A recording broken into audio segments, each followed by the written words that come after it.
Thank you and welcome to today's Meet VCU Authors event at the Humanities Research Center. I'm Christina Sanchez, Professor of English here at VCU, and I direct the Humanities Research Center, which for those of you who are new, is a university-wide research center at Virginia Commonwealth University. Many thanks for joining us during your lunch hour to learn more about Professor Hala Auji and her co-editor's recent book, the Arab Nahda is popular entertainment, mass culture, and modernity in the Middle East. Thank you also to Ellie for their support with organizing and promoting this event.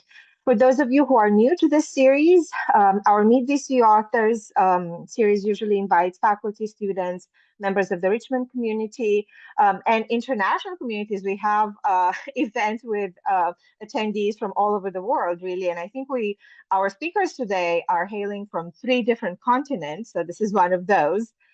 We invite VCU authors and community members and all these audiences to engage as VCU authors talk about their recent publications and answer questions about their work. And besides that, it's also a time for celebration. We take these books, their publication very seriously, as we know that getting a book through publication takes many, many years to complete, especially edited collections like today's book. A few more housekeeping details, and then we'll dive right in. Our virtual events follow more or less similar format. I'll first introduce our guests, who speak for about 35 minutes today, maybe a little more, and then we'll have time for questions from the audience.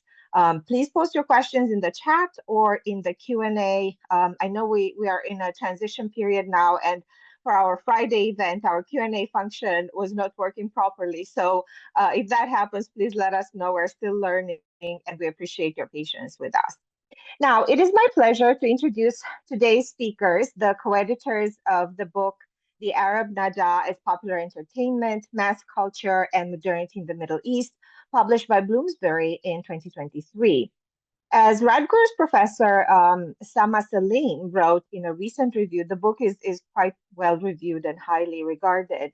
And I quote, "By focusing on the production and reception of popular culture, theater, cabaret, music, film, and performance from Iraq to North Africa, the Arab Nahda's popular entertainment makes a groundbreaking and refreshing new approach to the study of the Nahda from a transnational and interdisciplinary perspective," end quote. Dwelling in the seams between the anxieties and stabilizations of modern Arab national subjectivities, writes William and Mary Professor Stephen Seehey, quote, "This collection rewards us with powerful new insights into the centrality of staging, performance, and negotiating gender and class positionalities within the Arab Nahda," which we'll learn more about in just a few minutes. We are lucky to have with us today the 3 scholars who put this project together, as I said, joining us from 3 different continents, and we are grateful to them as we look forward to learning more about the genesis of this project, its major arguments, and it's my great pleasure to introduce them now. Our own Hala Auji probably doesn't need more introduction for our VC audiences, but I will still introduce her. She's an associate professor of art history and the Hamad bin Khalifa Endowed Chair of Islamic Art at VCU. Her research focuses on transcultural modernity, print culture, and photography in Eastern Mediterranean communities during the long 19th century. With a background in graphic design, art criticism, and art history, she examines intersections between art, design history, and comparative literature, particularly in relation to Islamic and Middle Eastern art. She is the author of Printing Arab Modernity, Book Culture, and the American Press in the 19th Century Beirut, published in 2016, Islamic Art History and the Global Turn, Theory, Method, and Practice, co-edited with Rada Dalal, part of the biennial Hamad bin Khalifa Symposium on Islamic Art Series and forthcoming from Yale University Press. Her current book project investigates printed portraiture in Ottoman provincial cities, and she, among her many other accomplishments, she chairs the biennial Hamad bin Khalifa Symposium on Islamic Art. Next, joining us from the UK is Raphael Cormack, who is an assistant professor of Arabic at the University of Durham in the UK. He has published two monographs on the 20th century Arabic cultural history. The first one, Midnight in Cairo, published with Norton in 2021, and Holy Men of the Electromagnetic Age. I simply love this title. Just published this year. Congratulations. He has also edited two collections of short stories translated from Arabic, the Book of Khartoum in 2016, and the Book of Cairo, published in 2019. Last but not least, it's my pleasure to introduce Alaaeldin Mahmoud, who is joining us from Kuwait, where it's about 6:08 p.m. So Alaaeldin Mahmoud is an assistant professor of English in the Liberal Arts Department at the American University of the Middle East in Kuwait. He's a former Fulbright visiting scholar at Ohio State and an established translator of books of travel writing, fiction, and literary studies. His research explores areas such as modern Arabic literature and cultural history, Arab pop culture and entertainment, and multilingual practices in Arab cultures. His edited books are, and I'm going to do my best not to butcher Arabic titles, but I probably will, so my apologies. So his edited books are Nusus Abdallah al-Nadim, the text of Abdallah al-Nadim in two volumes. The first one, Al-Diwan al-Shiri, the complete collected poems, and Al-Attar al-Natriya al-Kamila, the complete works in prose, published in 2020. Congratulations on the publication of this volume, and thank you for joining us at Meet VCU Authors. Welcome. I think the floor will first go to Hala.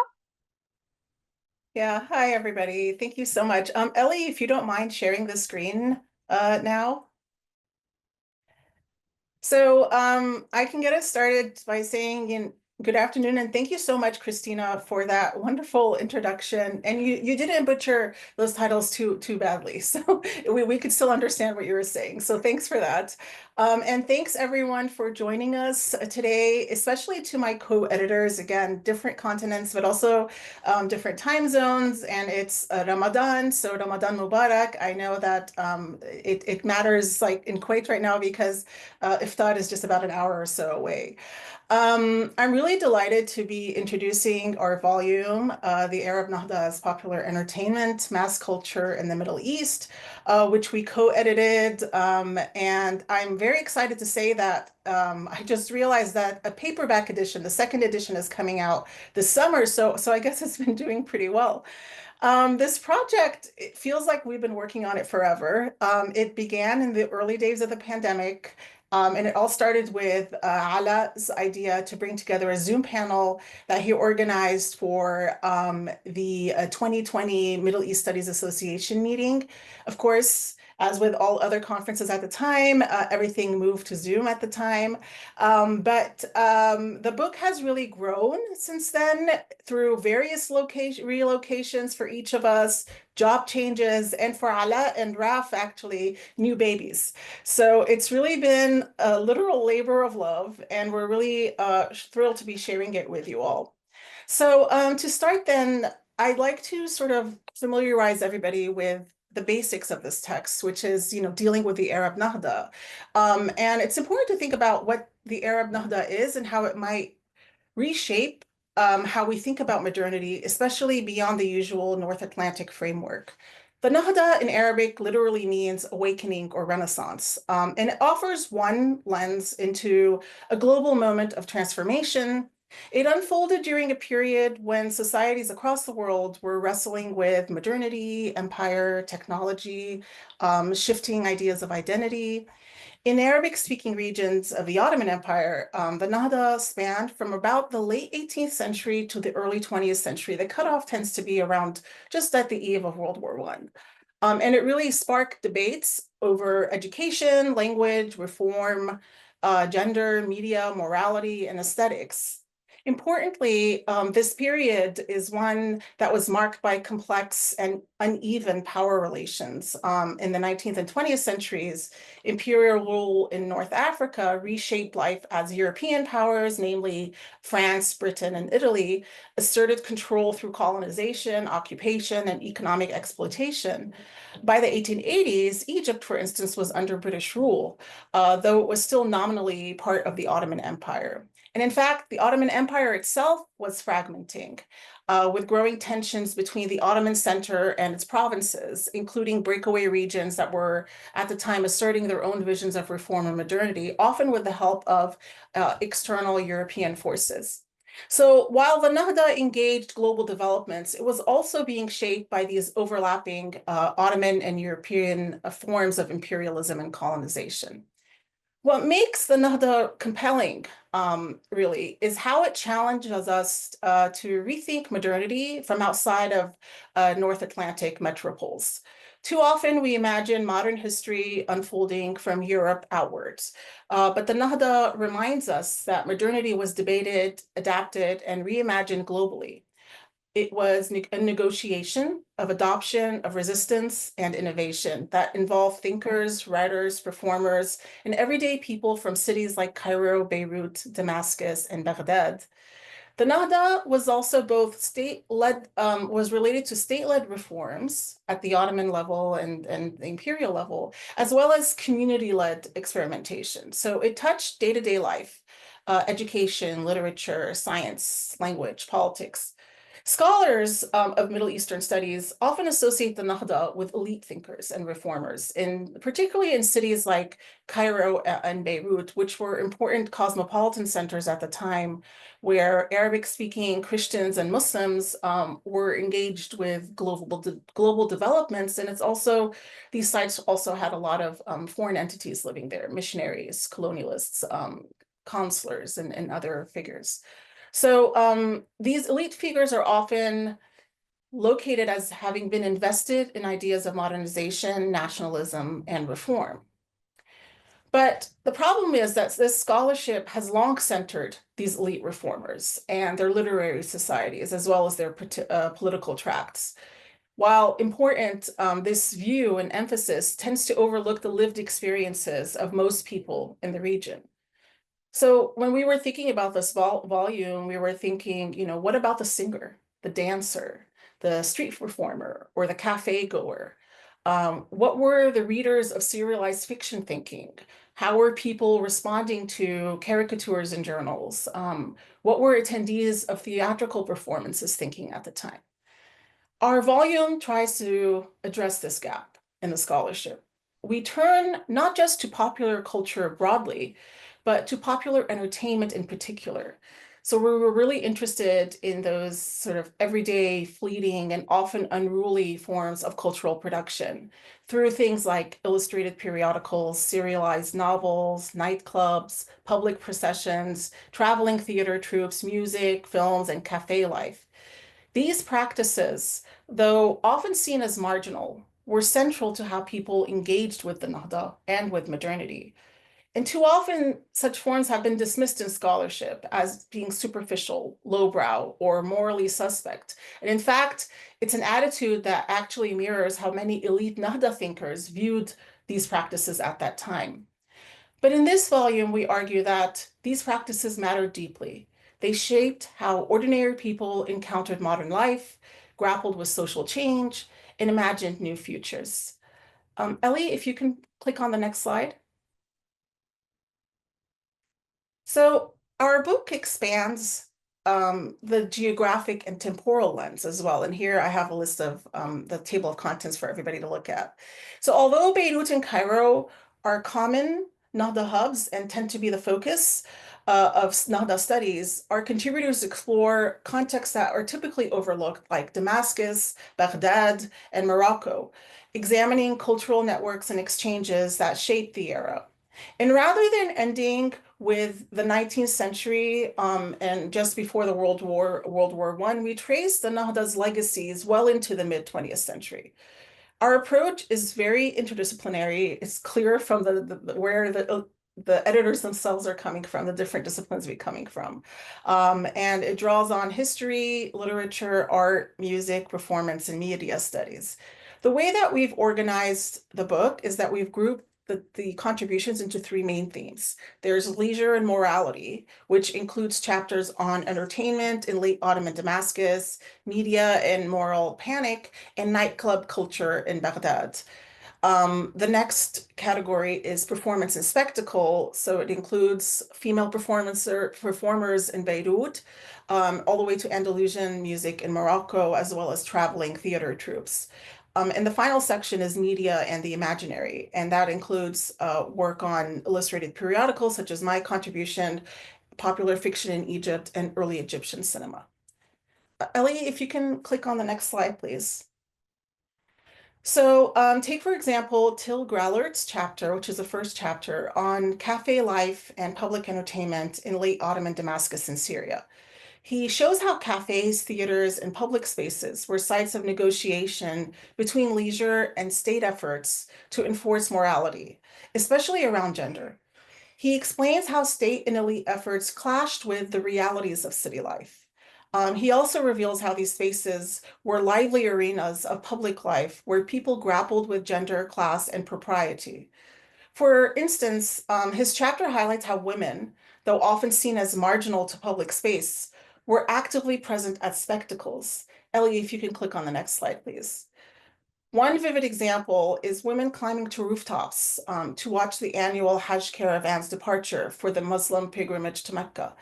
And it symbolically, we're seeing them inserting themselves into the public spectacle, challenging assumptions about gendered visibility and access to space. These moments of everyday leisure and the anxieties they triggered are crucial for understanding how modern norms were being negotiated on the street. His work raises key questions. Who had access to public space, and how was entertainment used to contest class, gender, and propriety? If you can click on the next slide, please. In my chapter, I focus on illustrated Arabic literary scientific journals from the late 19th century. And these are publications that have typically been studied for their written content, but whose images are almost never analyzed. Looking closely at these illustrations not only enriches our understanding of the Nahda, but it also challenges Western-centric ideas of literacy. In these contexts, literacy wasn't solely text-based. Images played a central role in how knowledge was communicated, especially to audiences with limited or no formal education. These engravings were not merely decorative. They shaped how readers encountered science, spectacle, and modernity, often offering access to complex or distant ideas in visual form. For instance, one image inspired by a hot air balloon at a Belgium World Fair offered an imaginative glimpse into global technological spectacle. Please click on the next slide. Another striking example, and this is the one I love, depicts the Earth as seen from the moon, an impossible perspective that was rendered in eerie detail. The moon's unfamiliar terrain seems to unsettle the viewer, destabilizing assumptions about vision and place. While the article accompanying the text sought to explain it scientifically, the engraving itself invited a more sensational, disorienting encounter, reminding us that modern seeing and vision were about emotion and uncertainty as much as they were about knowledge. Please click on the next slide. A third example reveals how periodicals trafficked in spectacle and exoticism. One issue of a journal featured two engravings of Millie and Christine McCoy, Black conjoined twins born into slavery who toured Europe and North America. One of these engravings shows them, which is the one that you see, it shows them front-facing in a double bodice dress. The other, taken from behind, shows them barefoot and partially undressed. These stylized images, which may have been copied from British print sources, offered a sensationalized blend of racialized spectacle and sexualized fantasy. Referred to in the singular as Millie Christine, the twins were visually and textually collapsed into a single body, objectified for entertainment. This mode of representation parallels broader 19th century media practices, including Orientalist photography and stage performance, where the bodies of Black and brown women were routinely fetishized and consumed. Examples like this, though, also shed light on how troubling discourses around race, gender, and slavery were perpetuated through popular media, both within and beyond the colonial apparatus.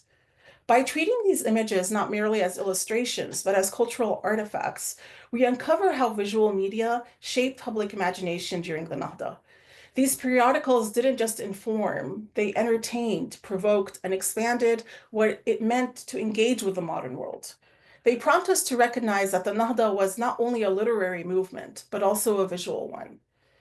Taken together, these chapters invite us to rethink the Nahda not as an elite or text-bound movement, but as a lived, performed, sounded, and visualized moment that was experienced by broader publics.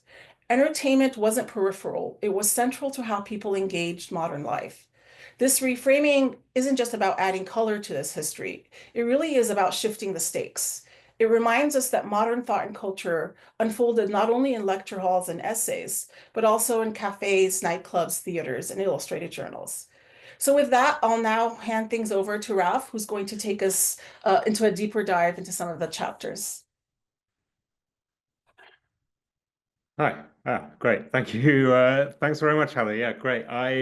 So I'm going to introduce myself a little bit first, tell you how I became involved in the project, which Hala has already sort of talked a bit about. Then I'm going to look at two chapters in a little bit more detail, hopefully showing something more of some of the concerns of the book. So I came to this project partly or largely, I think, because of this book that I published, which is on the left, Midnight in Cairo, what's called The Divas of Egypt's Roaring Twenties, but a history of Egypt's entertainment industry. So including nightclub stages, also including the theater, also to some extent including film, told through the perspective of some of the more famous women who were involved in it. So it's kind of mini biographies put together. And you'll see when I talk about one of the chapters why that becomes important. And Alaa, in fact, invited me to take part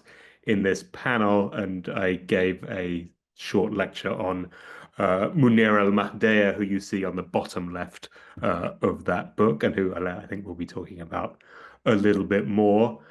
So I come from very much the perspective of performance, popular performance, cabaret, and theatre.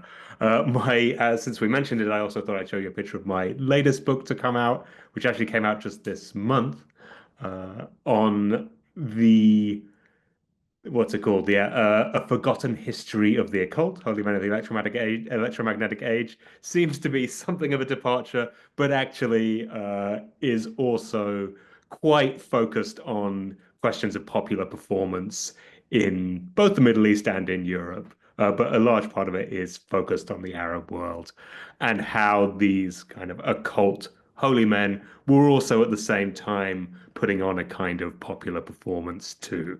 So all of that is informing how I at least read this project and what I've tried to contribute to the project. Uh, can we go to the next slide? I think actually we might be. Yes, okay, good. And so the chapter that I wrote for the book was not in the end on Munir al-Mahdaya, but was on the traveling theatre troupes of the 19th century and early 20th century. And broadly speaking, it was focused on the troupe of this man, which is pictured here. He's called Suleiman el-Qardahi. His troupe actually came to the Chicago exhibition too and put on some vignettes there. It traveled to Paris, as we see. Here's a picture of the troupe in Paris there. But what I was most interested in was the way that as a theater troupe, he traveled around the Middle East, both transnationally and between the town and the country. And I tried as much as possible in the article to follow both the performances of the plays that he was doing and their reception. This as those who maybe have read the book will realize, is a pretty difficult task. I mean, you're often relying on small notices in the newspaper. And the other thing that you're relying on, that I'll talk about in a little bit too, is the memoirs of people who actually saw this play.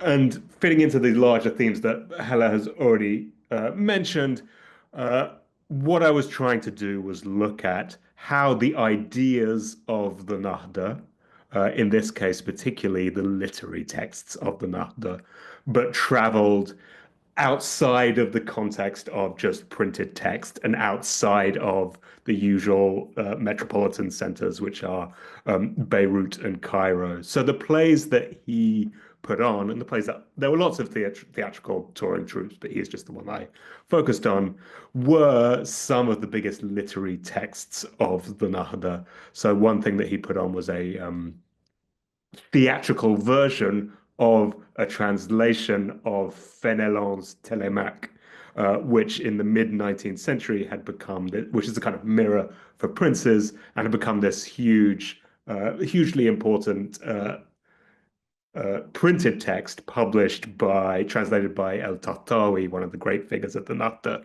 But what I was interested in was, well, how this kind of thing travels when it goes outside of that elite group.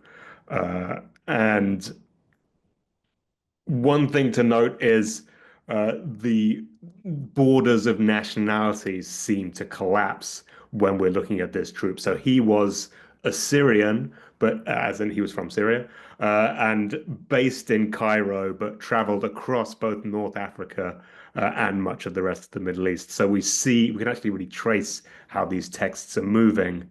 And then the other thing that I became particularly interested in was the way that he also uh, commonly traveled to rural areas where a large number of people would have been illiterate if we follow the statistics of the time, but the majority of people. But they are coming across his texts in this way. And that's one very good example that we can see of him performing a version of Othello, actually Shakespeare's Othello, translated into Arabic in these small Egyptian towns. And we have an account of it from the memoirs of an actor called Yusuf Wahbi, who saw it when he was a child, who we're going to meet actually later on.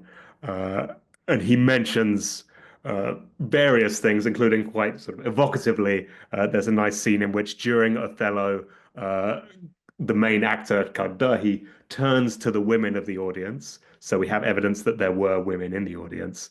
And he tells them, oh, Othello has just said something quite unpleasant about women, and he sort of breaks character, turns to them, and says, "Don't worry, this is just a play. We're not really talking about you." So we can see kind of how these texts are being received and what kind of things people are taking from them, and I sort of tried to develop that a little bit more. Let's go to the next slide. I think this one will go through quite quickly. Just here's an example of the nightclub stages. But let's go to the next one after that. So the other article that I wanted to talk about, the other chapter, was Diana Aberni's chapter on the nightclub singers of Beirut's cabaret stages. And I'd actually come across Diana Aberni's work whilst researching my book.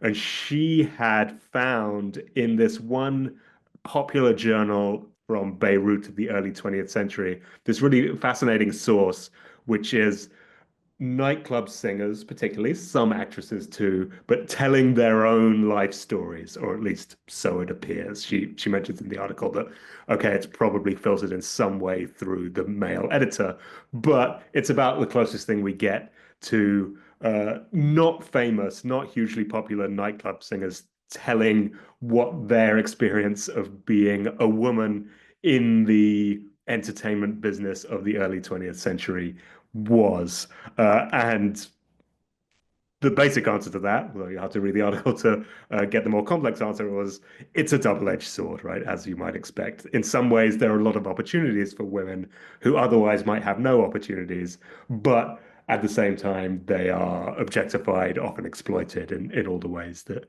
you might imagine. And I just found that particularly I encouraged Diana to write it. She had previously not written this up, as far as I'm aware, but she had given lectures about it.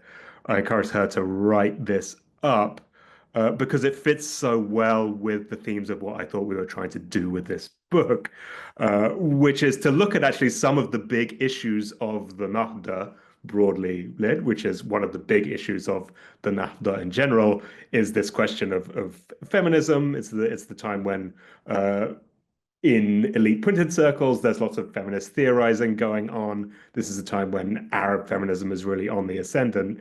But let's look at what this looks like, not from the perspective of people in learned journals, but from the perspective of nightclub singers. And Diana Burney sort of gave us a real window onto that, which I found very interesting. And I think since we're sort of short of time, we can pass over to Alaaeldin for his section.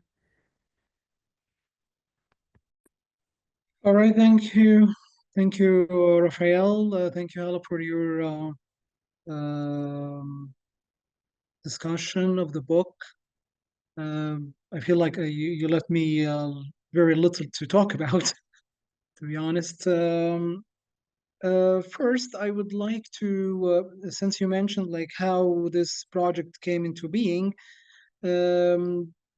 I thought about this book when I was proposing the session in MISA 2020. Actually, it was during the pandemic. It was in October 2020. And I feel like maybe subconsciously it was the same moment. This was a moment of uncertainty for all of us. It was an epidemic. We didn't know what was going on. And I think also the Nahda at that time, for the people who lived it, I think also it was a time of uncertainty. It was a time of anxiety. I think that was picked by, I mean, brilliantly, it was picked by one of our contributors, Walid al-Khashab. He's a professor of Arabic studies in York University in Canada. And I think maybe I can take the thread from him, and I will discuss this idea of anxiety, the idea of morality. And I think also Till Rellert in his first chapter in our volume, he also talked about was the popular entertainment in the Arab region, was it really proper, like the idea of proper fun. So morality, entertainment was always put into the lens of, is it proper, is it morally okay to go on and be entertained, like in the different forms and shapes of entertainment, or not. I think also our choice to when we started writing the introduction and the very first page of our volume, when we related the story of Abdullah Nadim, actually the one, of course, yeah. I mean, I can talk a lot about Abdullah Nadim.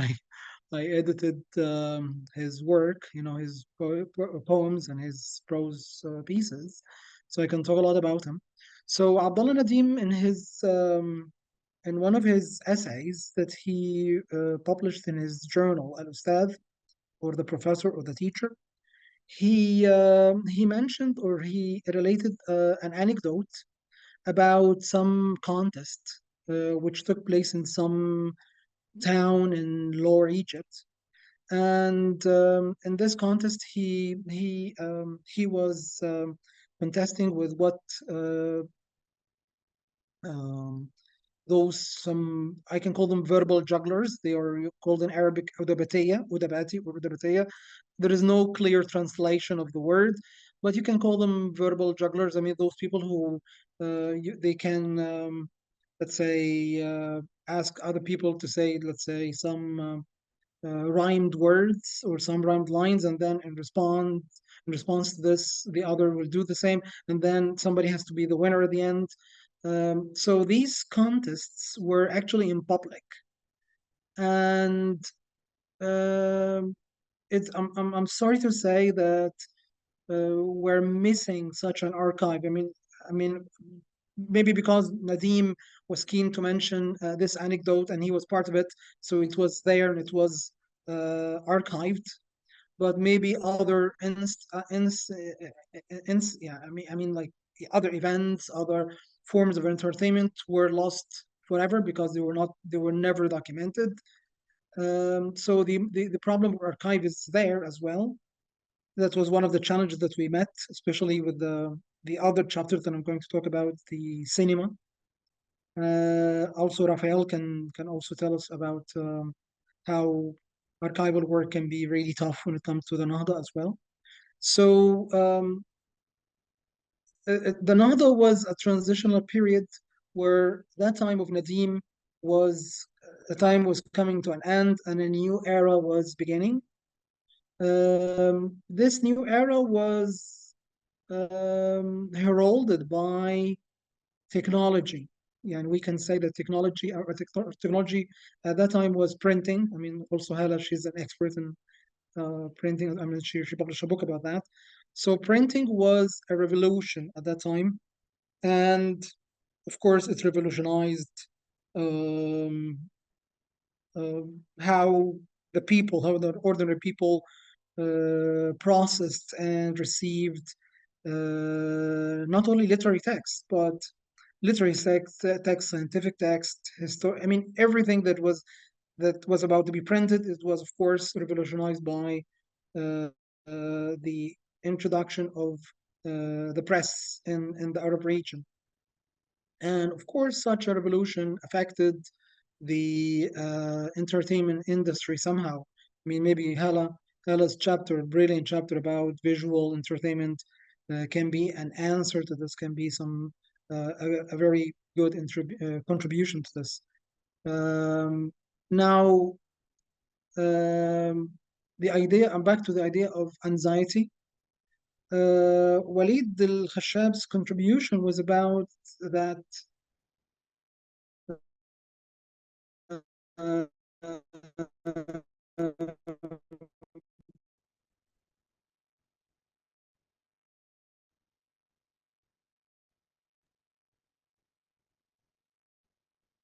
before the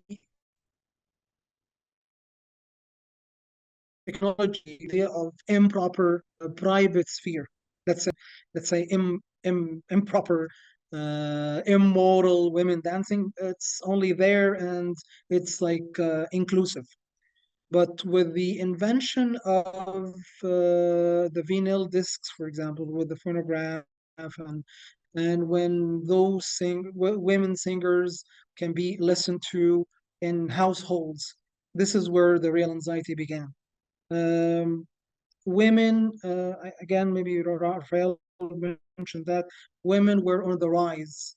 Women like Munira al-Mahdiya, like Kulthum, for example. So Munira al-Mahdiya is a phenomenal figure in the Nahda. That's what we propose. Even though many people can be like our detractors of this idea. But we insist that Munira Mahdiya should be a phenomenal figure in the Nahda because you can see her now, she was not only a singer, she was not only a dancer, she was also a performer, a respected one. She even performed Cleopatra, as you can see here on the slide. Maybe you can see the other side as well. The other slide, please, Ellie. This is a picture or an image of Kulthum. Kulthum is also another phenomenal figure, and she's, I mean, understandably more famous than even Munir Mahdiya.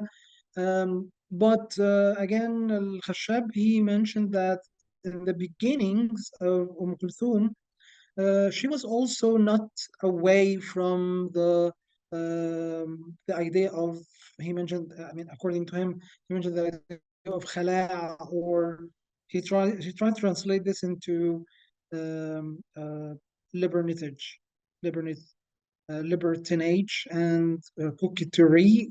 This is actually the title of a song that Kulthum was famous of, and يعني she recorded this song at the beginning of her career. Like Munira al-Mahdiya, I mean, both of them were Egyptian women. They were raised in ordinary households. They were middle class, even lower middle class. They came from Lower Egypt, from the Delta, and they became like uh, like outstanding women. They could travel, many places. Um, So the idea of anxiety was very important. The idea of anxiety of the immorality of popular entertainment was something that we highlighted in our book. The other idea was, which I mentioned in my chapter, which is the idea of the ancient Egypt as one example. I mentioned this as one example. That ancient Egypt was always appropriated by the Western imaginary. Like, let's say, see how if we want to ask anybody how many films, how many novels featured ancient Egypt in the Anglo-American imaginary, or the Anglo-American, let's say, literary and cinematic production. There are so many. So my question in my chapter was, what about the Egyptians themselves? I mean, how they imagined, the Egyptians of the Nahda themselves, how they imagined or maybe reimagined ancient Egypt. I came to very interesting results in this contribution of mine, which is ancient Egypt itself was never real. I mean, it was invented. It was invented in the Anglo American imaginary. It was also invented even in the Egyptian, in the modern Egyptian imaginary as well. I think Raphael mentioned Tahtawi. Also, Tahtawi was the very first literary figure to reimagine ancient Egypt. He wanted an ancient Egypt that can serve the project of the Nahda, a project of progress, taqaddum, tamaddun, like civilization. So as if they were calling the modern Egyptians, like, we want to be as civilized as our ancestors, even though that we have no clear idea how or for real how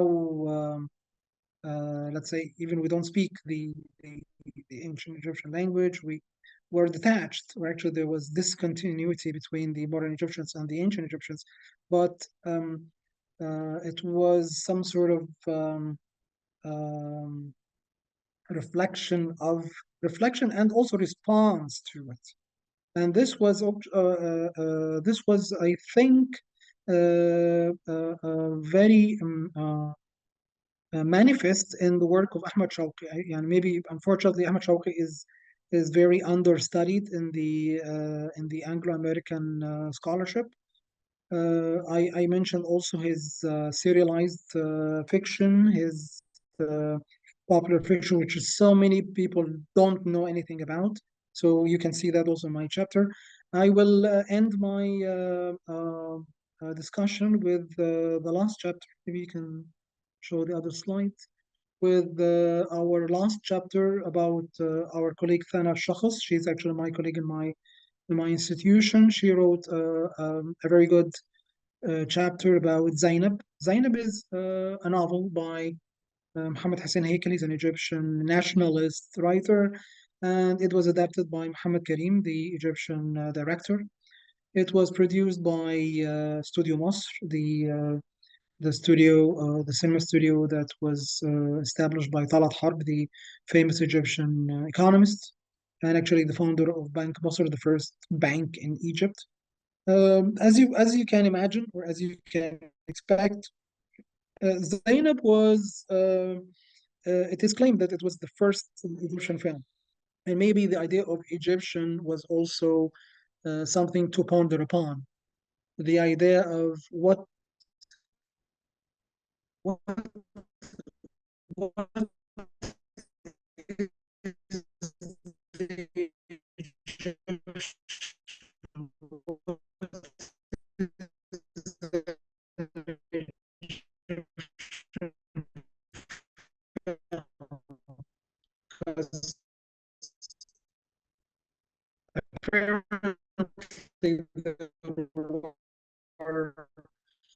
other films that, I mean, for fact, started before that, 1430.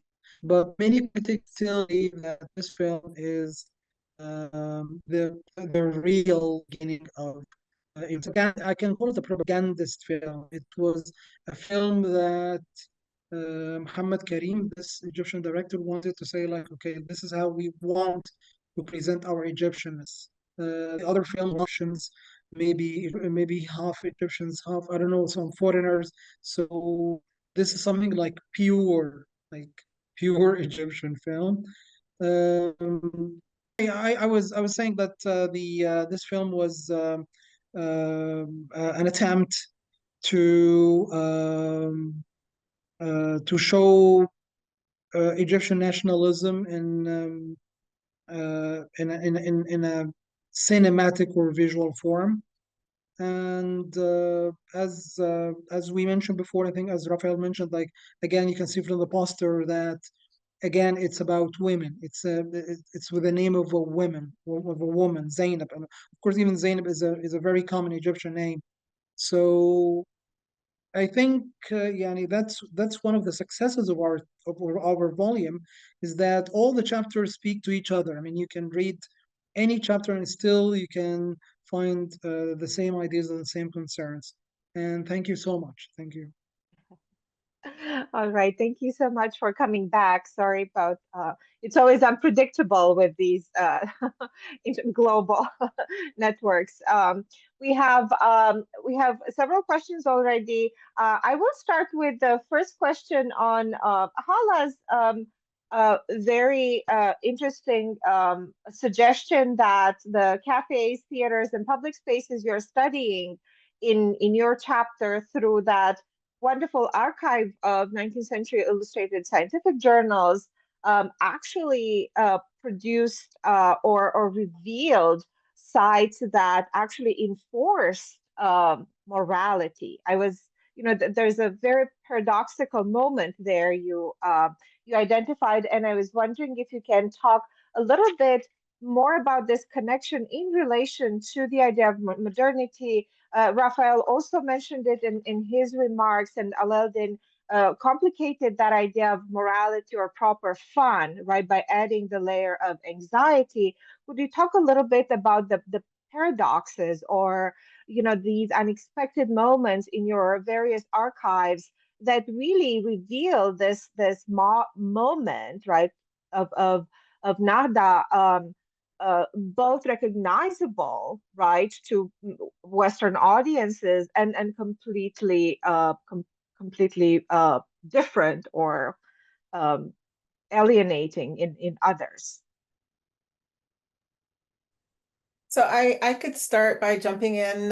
So yeah, in the short introduction that I gave, I was actually speaking about two different chapters. So Till's chapter is the one that deals with the cafes and the question of morality and with, sort of public processions and public spectacle and the way, and it's important to say, I mean, thinking about archives here, and I think Raph mentioned that, which is one of the key issues in our book is, and something that we talk about in the introduction, is that we couldn't work with traditional archives in this type of a study. So this is exactly what we're not doing because the scholarship on the Nahda tends to be based in whatever state archives, communicate and the material that I'm looking at when it comes to literary scientific journals, for instance, where you're seeing a coming together of literature, poetry, health advice, issues on morality and the role of women in the household and how to raise children and all of that coming together alongside these illustrations that for a lot of people, this is the first time that they're seeing something like this. In a context that we have to remember, in a context that although the 19th century is all about vision and perception for a lot of people in a lot of contexts, in this particular context, it wasn't extremely common to see imagery that widely reproduced. So you don't have the kind of art museums, let's say, until much later. Art schools are being established much later in the late 19th century, early 20th century. And so it's through these types of journals that they're coming across imagery and trying to make sense of it. But this, so to go back to the original point here, when it comes to the archive, is really about using material and reading it against the grain and trying to piece together the kinds of ideas about responses to this type of imagery through conversations that were recorded that evoke issues of morality, as well as, photographs. Like in Till's chapter, he relies a lot on photography, which we know is also a very tricky medium. But it's through photographs of processions that you really get to see women in a lot of images, and on rooftops and what have you, giving you a sense of. So we were really, trying to think about how can we think creatively about this material, in the absence of the kinds of archives that you typically need to use as scholars. And I didn't quite answer your question, I know, but I know that Raf and Nahda can do a better job of that. Thank you. That was great. I'll just add briefly to that. Yeah, I think all of the work that I feel like I end up doing constantly is basically using the popular press as an archive.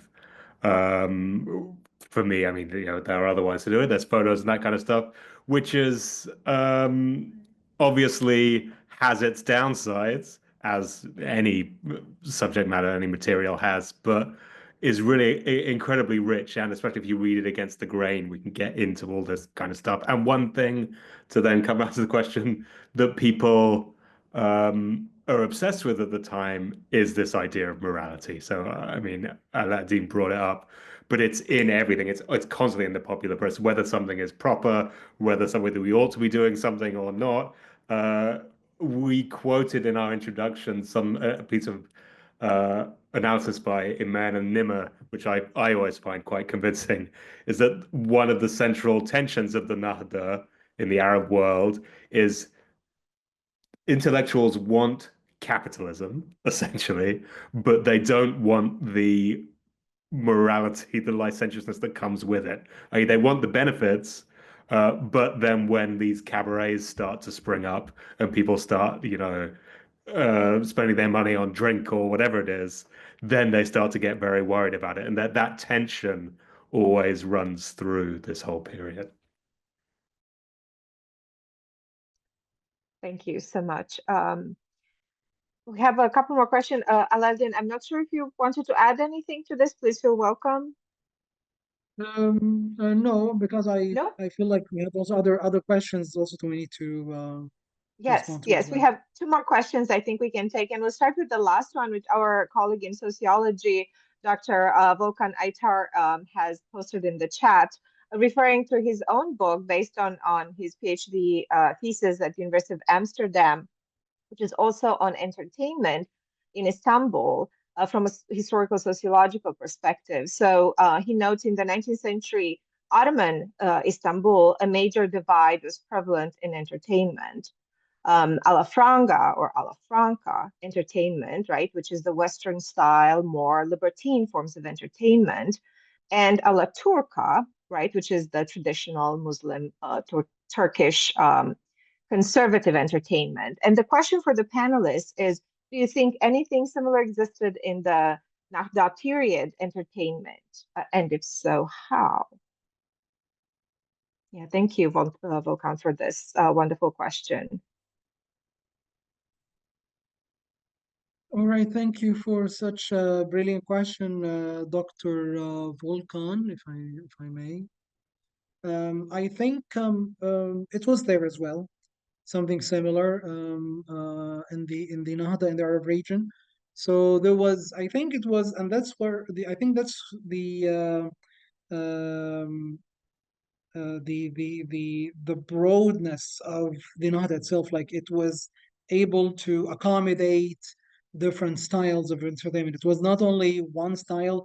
I think also the intercounter with of the, let's say, even colonialism also produced Western style entertainment. It was there. It existed. It attracted people, I mean, from the region. And also the traditional was there as well. Maybe there was, yeah, I mean, maybe there were three. There was like purely Western or, you know, European style. There was the hybrid style, and there was also the traditional style, which was there as well. Even though that maybe from the archive point of view, those traditional style entertainments were not really preserved, unfortunately. Thank you. I have one question from our colleague, Mimi Winnick. Thank you for this wonderful, wide-ranging presentation. Jumping off from Professor Auji's discussion of the spectacular print science, Professor Cormack's book on the occult, and Professor Mahmoud's discussion of new technology, would you say more about the intersections of science, the occult, and popular religion in the Nahda? Thank you for this great question, Mimi.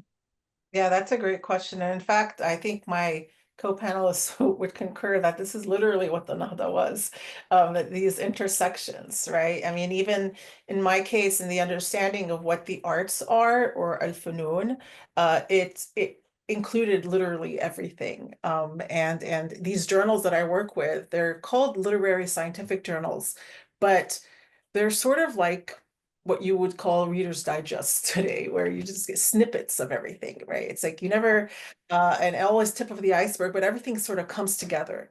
And you definitely are seeing that cacophony at that time, but it wasn't understood as being discordant. It was understood as being inquisitive about various practices at the same time. And I think my colleagues would add more to that. Raph or Hala. I mean, I don't know how long we can stay because I could go on for a long time about that.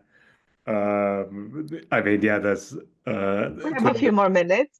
yeah, I would say, I mean, just in terms of the occult, yeah, it's clearly inspired by science, popular religion, and I would also add to that that in the Middle East, the occult is also the first big pioneers of the occult, or in fact, the established religion, which I think probably is not what you mean by popular religion, i.e., sheikhs at Al-Azhar, the sort of very sort of well-respected and learned sheikhs, are the first people who start investigating spiritualism as a way of kind of showing that religion and science can be reconciled.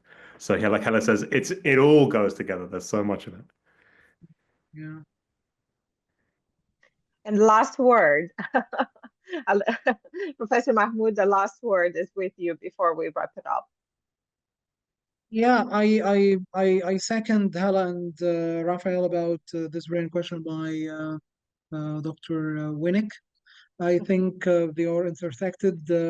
Actually, the idea of or the genesis of Nahda as well, like the idea of re addressing science, because like in the, like, let's say, old the golden age of the Arab Islamic civilization was about the advancement of science. So science was brought back, but maybe with the idea of the occult and popular religion, spirituality as well.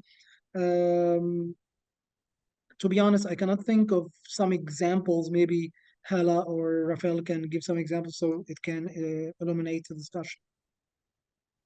Thank you.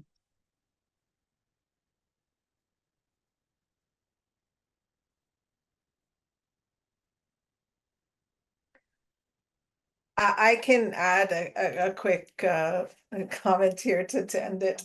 Yeah, I mean, as you know, as both Ralph and Ala were mentioning, you know, when it came to the sciences, there was definitely this tension between what was perceived as modern science, and a lot of these journals were promoting this very Western notion of modern science, where there was a very clear criticism of the occult, of local practices, of historical traditions.